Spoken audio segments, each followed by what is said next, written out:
Momentos que na vida pensamos em olhar atrás. É preciso pedir ajuda para poder continuar. Há momentos que na vida pensamos em olhar atrás. É preciso pedir ajuda para poder continuar. E clamamos o nome de Jesus. E clamamos o nome de Jesus. E clamamos o nome de Jesus. Ele nos ajuda a carregar a cruz. Há momentos que na vida pensamos em olhar atrás. Há momentos que na vida pensamos em olhar atrás. É preciso pedir ajuda para poder continuar. Há momentos que na vida pensamos em olhar atrás. É preciso pedir ajuda para poder continuar. E clamamos o nome de Jesus. E clamamos o nome de Jesus. E clamamos o nome de Jesus. Ele nos ajuda a carregar a cruz. Então nós clamamos essa manhã e clamamos o nome de Jesus. Há poder neste nome. E clamamos o nome de Jesus. E clamamos o nome de Jesus. Ele nos ajuda a carregar a cruz. Ele nos ajuda a carregar a cruz. Ele nos ajuda a carregar a cruz. É Ele quem nos ajuda. Aleluias. Cada vez que a minha fé é provada, oh, glória a Deus, tu me dás a chance de crescer um pouco mais. As montanhas e vales, desertos e mares que atravesso me levam pra perto de ti.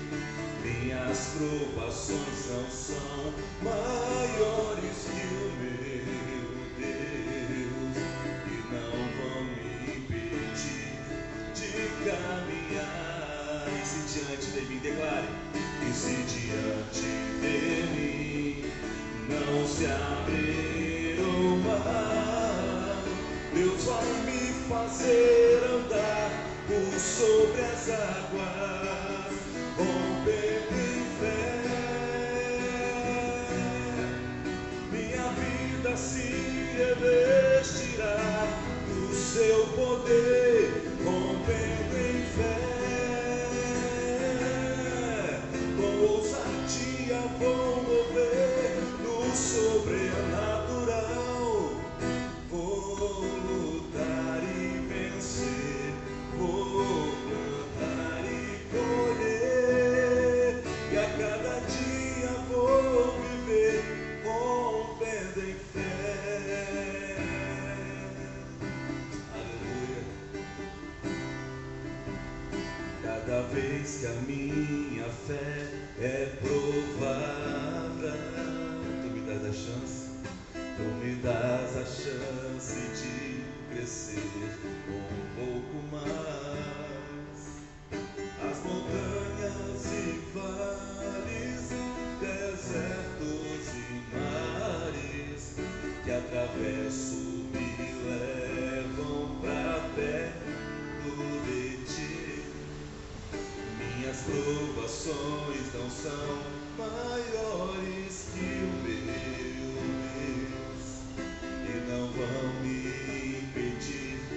caminhar. Declare isso nessa manhã. E se diante de mim não se abrir o mar, Deus vai me fazer andar por sobre as águas, rompendo em fé. Minha vida se revestirá do seu poder, rompendo em fé. Com ousadia vou mover no sobrenatural. Vou lutar e vencer, vou plantar e colher, e a cada dia vou viver rompendo em fé, e rompendo em fé. Minha vida se revestirá do seu poder, rompendo em fé. Com ousadia vou mover no sobrenatural. Vou lutar e vencer, vou plantar e colher, e a cada dia vou viver rompendo em fé. E a cada dia vou viver rompendo em fé. E a cada dia vou viver rompendo em fé. Aleluia. Vamos viver assim, Deus, rompendo em fé, acreditando que tudo está em tuas mãos, que tudo que nós precisamos está em tuas mãos, que a resposta que nós precisamos está em tuas mãos. Ajuda o nosso coração a descansar em ti, Deus, e levanta o teu braço forte mais uma vez e nos conceda a vitória nesse dia, em nome de Jesus. Amém. Glória a Deus, louvado seja o nome do Senhor. Nós vamos ouvir a palavra de Deus. Quero convidar o Luiz aqui. Você pode aplaudir o Senhor, por gentileza? Senhor, queridos, animados, felizes, contraídos, esperançosos, pacote fechado. Isso é a palavra de Deus.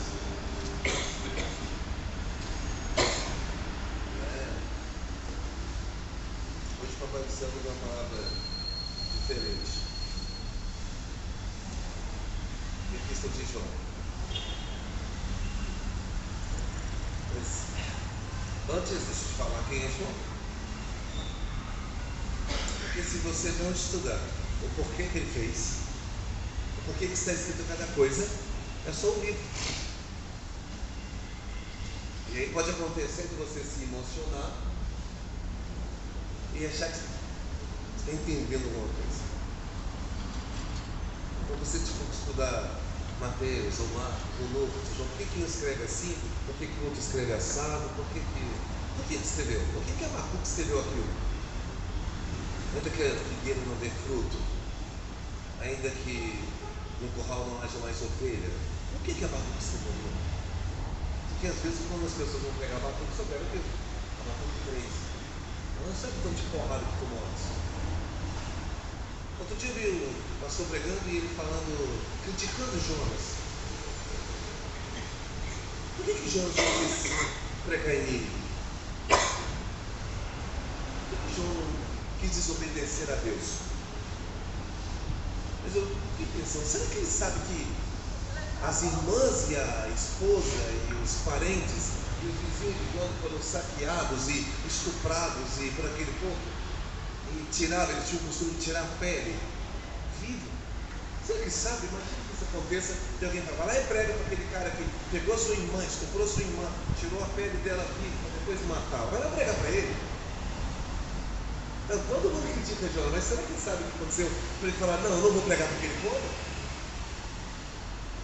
A ponto de depois foi muito curioso porque o povo estava tão arrependido, que quando depois de aconteceu tudo, olha que eu nem vou falar disso, e que ele foi pregar, ele ficava bom, você não tem jeito não. Imagina, ele estava pregando E falando, olha, mas não tem jeito para vocês não. Não tem jeito não. E o rei fala, como é que é mesmo se nós nos arrependemos? O povo estava tão sedento da palavra de Deus, que o povo queria aquele perdão. Não, nós estamos arrependidos do que nós fizemos. E é sobre esse arrependimento que eu escolhi, João. Eu não vou dizer que eu estou mais do céu. De tudo que eu peguei essa semana, falei, eu ouvi cair em João. Mas não tem saída não, tem que falar de João. Mas quem foi João? João era apóstolo de Jesus Cristo. João era o mais novo deles. João foi o único homem que ficou na crucificação, porque todos os outros correram, só ficaram as mulheres. Naquela época o homem já era mais frouxo que as mulheres. Não é só hoje não. Ontem eu ouvi uma coisa da minha filha que eu pensei, meu Deus, os filhos repetem as falas do pai. E aqui algumas pessoas conversando sobre suicídio na terceira ponte, e a minha filha falou assim, então era homem. A menina perguntou, mas por que era homem?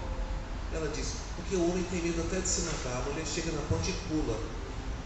E o homem fica pensando, eu vou me matar, liga para o pai, liga para a mãe, para a esposa, para o namorado. E, meu Deus, ela ouviu isso de mim, e se repete. Isso é verdade, tá? Quando a ponte para o suicídio, é porque era homem. A mulher chega para o carro e pula. Até para matar a mulher mais corajosa. Para se matar, a mulher é mais corajosa que o homem. O homem não vai pular porque tem medo de altura, porque quer falar com a mãe, com a ex-esposa, com a ex-namorada primeiro. Mas falando de João, foi o único que ficou lá com a Maria. João era apóstolo, e eram só 12 apóstolos. Para você entender, para ser apóstolo naquela época, tinha que ter vivido pelo menos 3 anos com Jesus Cristo. E no corpo da pessoa tinha que ter a marca de Jesus Cristo. Tanto é que quando lá no livro de Atos, Paulo diz que era apóstolo, houve uma briga entre os outros 11. Na verdade 12, né? Matias não falou certo. E substituiu Judas. Porque eles não estavam aceitando que Paulo fosse apóstolo. Então toda vez que eu chego na igreja apostólica, tem apóstolo, desculpe se a sua tem, eu digo, meu Deus, será que ele viu Jesus também? Como é que Pedro reagiria? É a Bíblia. Mas aí João foi o único que morreu por idade. E quando ele escreveu essa carta, ele tinha mais ou menos 90 anos. Estava preso, não na ilha. Na ilha ficou pouco tempo, na ilha de Pátria. Ele estava preso em Éfeso. E o que estava acontecendo naquela época? Você entender por que eu estou aqui. No ano mais ou menos 70 depois de Cristo, o general romano, que depois acabou se tornando o imperador de Roma, mandou cercar Jerusalém. Não deixava mais água entrar e não deixava mais comida entrar. Ele queria que o povo morresse de fome, porque as muralhas de Jerusalém muito altas. Era um alto. E as pessoas começavam a se matar. Ele queria matar todos os judeus. Todos. Ele queria entrar. E acabou entrando. Houve, e você vê isso tanto na escola romana quanto na própria Bíblia, começaram a praticar ou comer as pessoas mortas. Ou comer um comer o filho do outro, literalmente. Para não morrer de fome. João está preso quando isso estava acontecendo. Todos os cristãos fugiram, todos os judeus fugiram de Jerusalém. Os que conseguiram escapar, os outros foram mortos, foram quase dizimados. Os que moravam fora das muralhas de Jerusalém sobreviveram, foram para um lugar chamado Decápolis. Eram 10 cidadezinhas pequeninas. E os fariseus, aqueles que crucificaram Jesus, aqueles que ordenaram, então, depois, já 20 anos depois disso, já na década de 90, uns estavam dizendo que só a lei poderia te levar ao céu. O outro estava dizendo, havia os que pregavam Jesus Cristo, mas como gnóstico, falavam que não. O Jesus homem recebeu Cristo, é enviado de Deus, e Cristo não é nome, é um título. No batismo que aconteceu, todos foram testemunhas, e esse Cristo abandonou Jesus, o homem, na crucificação. Então quando ele morreu, Cristo voltou, e o homem ficou. Então era isso que estava sendo pregado naquela época. estava sendo pregado que Jesus era só um homem que morreu. Estava sendo pregado que o que valia era a lei. Estava sendo pregado que Jesus não poderia ser a luz do mundo. Estava sendo pregado que o Cristo veio só no batismo de Jesus e ficou só 3 anos e depois subiu. Que Jesus, homem histórico, era uma coisa e Jesus, Deus, era outra coisa. Isso estava sendo pregado naquela época. Era sobre isso que o povo acreditava e vivia. Presta atenção, 100 anos depois de Jesus já não acreditava em Jesus. 100 anos, só 100 anos. Por isso, quando Deus deu a lei lá no passado, ele falou: Moisés, fala com o povo, que é para meditar sobre isso de dia e de noite. Ao levantar, ao caminhar, ao dormir, e vai passar para o filho passa para outro filho, e vai se repetir. Porque o único jeito, na verdade, de continuar é falando, para que o outro ouça. E aí você vai ouvindo e falando. Por isso que é importante da pregação, por isso que é importante de falar de Jesus Cristo, que é Deus, que é Filho de Deus, que nasceu da Virgem Maria e que morreu e que foi ressuscitado por Jeová. Porque essa verdade vai ser passando para o filho. O filho copia o que o pai fala. Ainda que ele se desvie, ele sabe, não, peraí, existe um princípio. Isso tudo foi falado.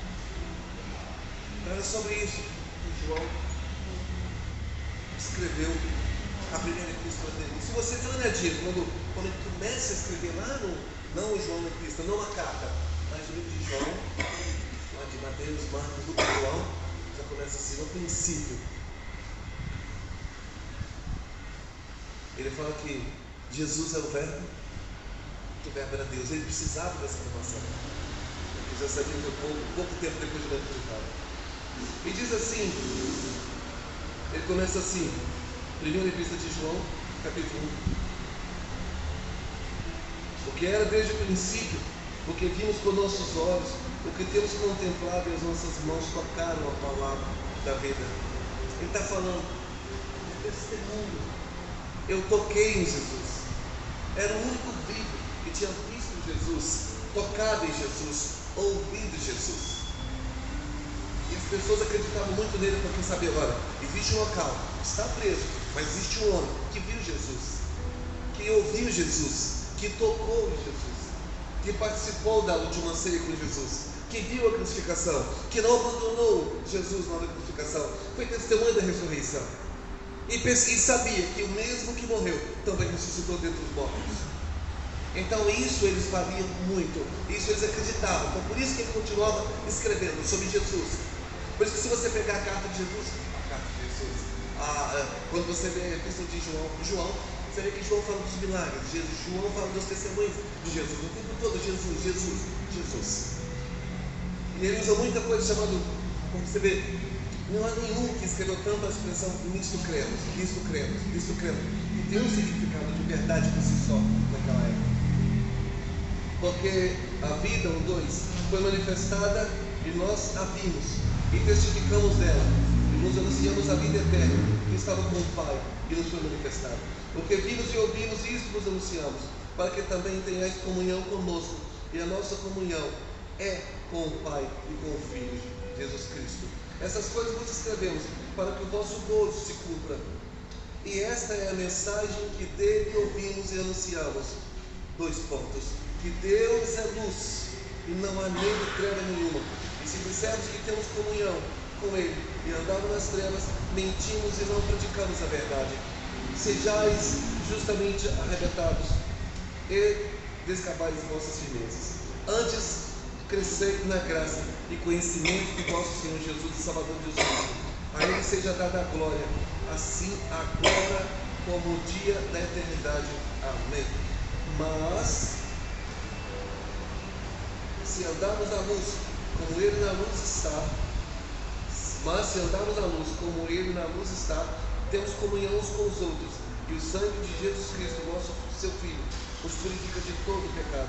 Se dissermos que não temos pecado, enganamos a nós mesmos e não há verdade em nós. E se confessarmos os nossos pecados, ele é fiel e justo para nos perdoar de todo pecado e nos purificar de toda injustiça. O que está a grande coisa disso tudo é falar que a manifestação que Jesus vive, que Jesus não viveu, Jesus vive, que Jesus pode perdoar os pecados sim. Observe que naquela época os fariseus, os saduceus, que eram os zelosos pela lei, os que guardavam a lei de Deus, mesmo na hipocrisia, mesmo falando uma coisa e vivendo outra, nem que tem diferença aí, falando uma coisa e vivendo outra, os donos da lei, como se fossem os padres e pastores hoje, os guardiões da palavra, até porque só existia um livro, não tinha ninguém tinha isso em casa, e poucos sabiam ler e escrever. Então eles ouviam de Jeová, de Deus. Quando fala Jeová, é só para você separar Jeová e Jesus, tá? Se eu falar Deus, você vai fazer, está falando de Jesus ou de Deus? Tá bom? É o mesmo. É a Trindade, é o Pai, é o Filho, é o Espírito Santo. E ele fala isso na carta, mas é o mesmo Deus. Não é politeísmo, não. Tá bom? Jesus é Deus, Filho, Espírito Santo e o Deus Pai. Só por isso que eu falo só Jeová, o nome de batismo, o nome dele mesmo. Mas o grande segredo aqui é porque naquela época eles acreditavam. Vamos lá. O templo foi destruído. E para se perdoar os pecados, o sumo sacerdote tinha que fazer o sacrifício uma vez por ano. Então, quando o templo é destruído, imagine agora, como que nós vamos pedir perdão dos pecados?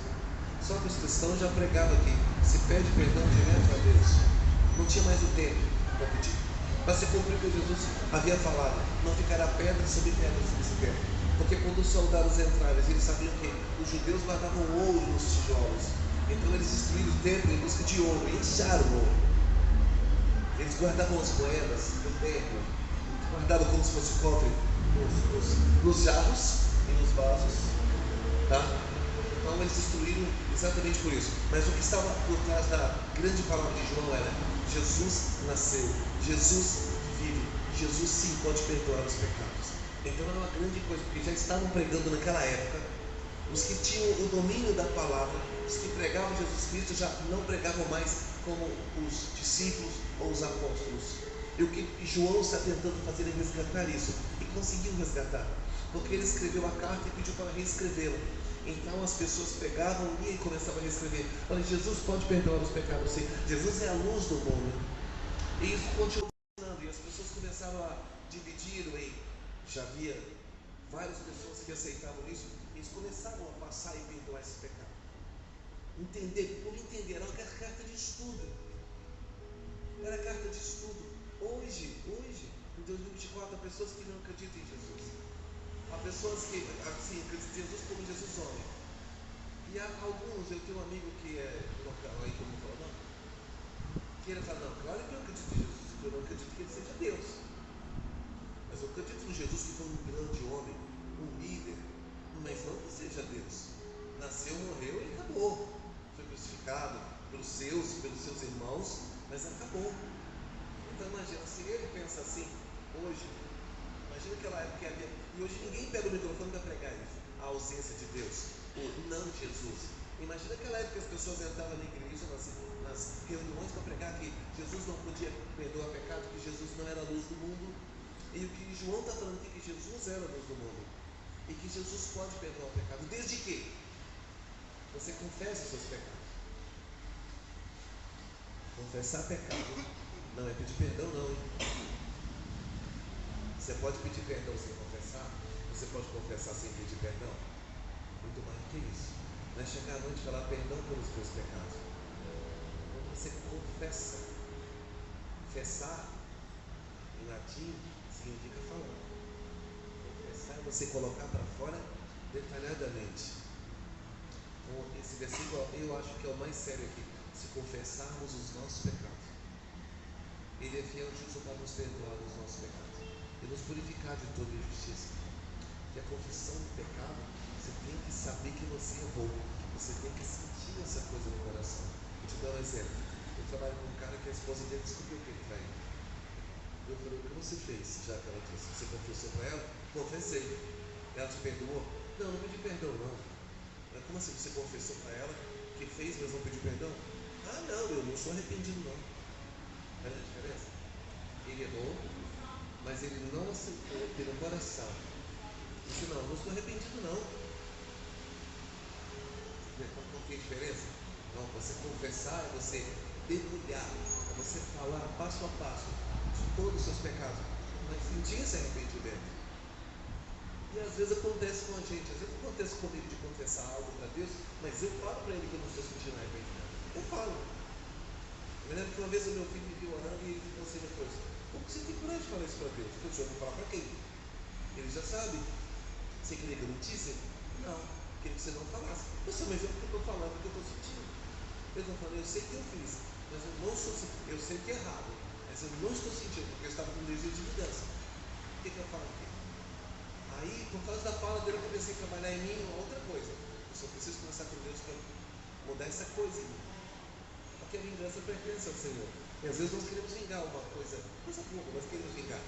Então temos que às vezes deixar para lá, mas sentir misericórdia, sentir Deus no coração, sentir que nada pode nos afastar desse amor, e sentir que nós precisamos todos os dias ter esse confessar com Deus. Porque Deus está atrás mesmo do diálogo.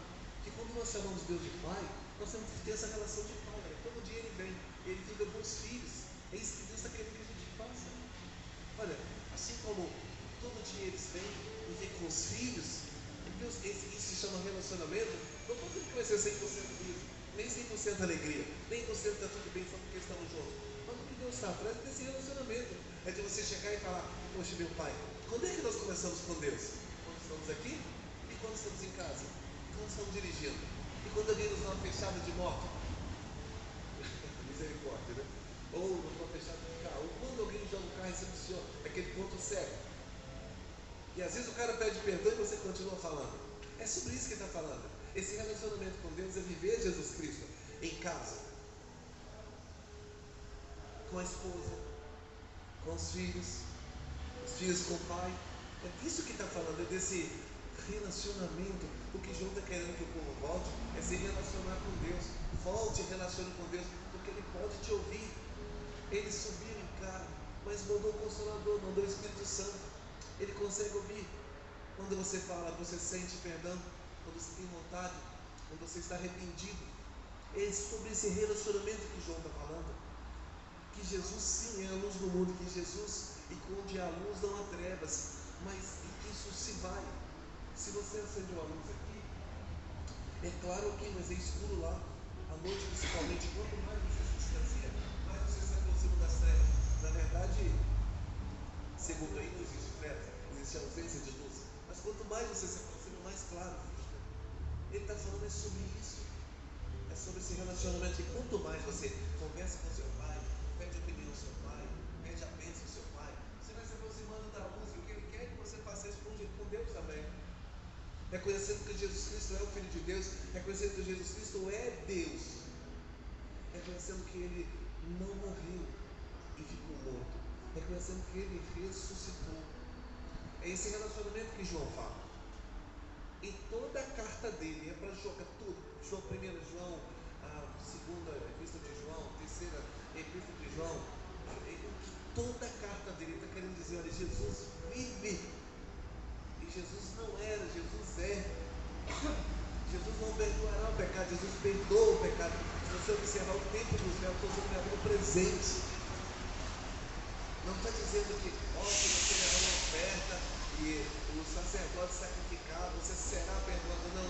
Com Jesus ele usa o verbo no presente. Se você der uma lida lá no passado como era, ele usa o verbo no futuro. Aí o seu pecado será perdoado. Ele perdoa os pecados. E se confessarmos, Ele perdoa o pecado e nos purificará. Nos purifica, nem nos purificará, Ele nos purifica de todo pecado. Esse é o verbo no presente. E esse Deus não mudou. Ele continua continuando lá, esperando o tempo todo. Imagina que, só para fechar, quando Adão pecou, vai falar que todo dia ele descia e conversava com Adão e Eva, todo dia, à tardezinha. Ele gostava desse relacionamento. Imagina o que ele é. E aí, João, e aí, Adão, o que você criou hoje? Você colocou o nome aqui? Que todo dia a Bíblia diz. Mas no dia que eles pecaram, quando Deus desceu para conversar, é claro que Deus sabia onde eles estavam. Eles se esconderam. Quando você peca, você perde a intimidade com Deus. E o melhor, o próprio Deus desceu e saiu procurando. Adão, cadê você? Escondido.